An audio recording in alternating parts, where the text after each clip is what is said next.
जय माँ स्कंद माता, जय महामाई की। नवरात्रि का 5वां दिन स्कंद माता की उपासना का दिन होता है। मोक्ष के द्वार खोलने वाली माता परम सुखदायी है। माँ अपने भक्तों की समस्त इच्छाओं की पूर्ति करती है। जब ब्रह्मचारिणी माँ ने अपनी तपस्या के फलस्वरूप महादेव को प्राप्त कर लिया था, उसके बाद उन्होंने माँ चंद्रघंटा का रूप धारण किया था। इसके बाद जब उनको कार्तिकेय स्कंद की माता होने का सौभाग्य प्राप्त हुआ, तब वो स्कंद माता कहलाई। इन देवी की 4 भुजाएं हैं। यह दाएं तरफ की ऊपर वाली भुजा से स्कंद को गोद में पकड़ी हुई है। नीचे वाली भुजा में कमल का पुष्प है। बाईं तरफ ऊपर वाली भुजा में वर मुद्रा में है और नीचे वाली भुजा में कमल पुष्प है। यहाँ स्कंद से तात्पर्य कार्तिकेय जी से है। कार्तिकेय जी का दूसरा नाम स्कंद है, जिसका स्कंद पुराण में उल्लेख मिलता है। पहाड़ों पर रहकर सांसारिक जीवों में नव चेतना का निर्माण करने वाली स्कंद माता, नवरात्रि में 5वें दिन इस देवी की पूजा अर्चना की जाती है। कहते हैं कि इनकी कृपा से मूढ़ भी ज्ञानी हो जाता है।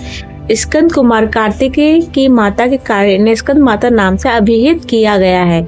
इनके विग्रह में भगवान स्कंद बाल रूप में इनकी गोद में विराजित हैं। इन देवी की 4 भुजाएं हैं,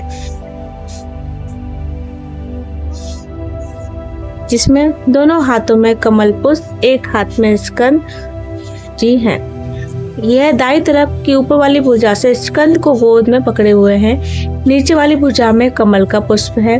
बाईं तरफ ऊपर वाली भुजा में वर मुद्रा में है और नीचे वाली भुजा में कमल पुष्प है। इनका वर्ण एकदम शुभ्र है। यह कमल के आसन पर विराजती हैं, इसलिए इन्हें पद्मासना भी कहा जाता है। सिंह इनका वाहन है, जिससे इनके विग्रह की उपासना करने पर मातृत्व के साथ साथ वीरता भी प्राप्त होती है। यह अत्यंत ही कल्याणकारी और सुखदायी विग्रह है। शास्त्रों में इनका पुष्कल महत्व बताया गया है। इनकी उपासना से भक्त की सारी इच्छाएं पूरी हो जाती हैं। भक्त को मोक्ष मिलता है। सूर्य मंडल की अधिष्ठात्री देवी होने के कारण इनका उपासक अलौकिक तेज और कांतिमय हो जाता है तथा वह अपने सभी कष्टों से पार पा लेता है।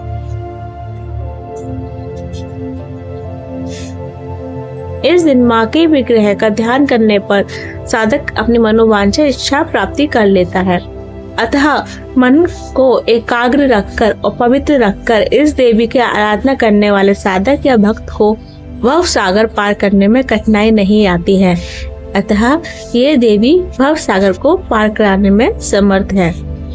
ये जीवन में भोग के साथ मोक्ष भी प्रदान करती हैं, मातृत्व के साथ वीरता भी प्रदान करती हैं। इनकी पूजा से मोक्ष का मार्ग सुलभ होता है। यह देवी विद्वानों और सेवकों को पैदा करने वाली शक्ति है, यानी चेतना का निर्माण करने वाली है। कहते हैं कालिदास द्वारा रचित रघुवंशम महाकाव्य और मेघदूत रचनाएं स्कंद माता की कृपा से ही संभव हुई हैं। इनकी पूजा अर्चना से मूढ़ व्यक्ति भी ज्ञानी बन जाता है तथा उत्तम महाकाव्य जैसी रचनाएं संपादित कर सकता है। ये साधक में चेतना का विकास करती हैं तथा चेतना का निर्माण करने में समर्थ है। इनकी उपासना निम्नलिखित मंत्र से की जाती है। सिंहासन गता नित्यम पद्माश्रित कर द्वया शुभ ददास्तु सदा देवी स्कंद माता यशस्विनी। या देवी सर्वभूतेषु स्कंद माते रूपेण संस्थिता।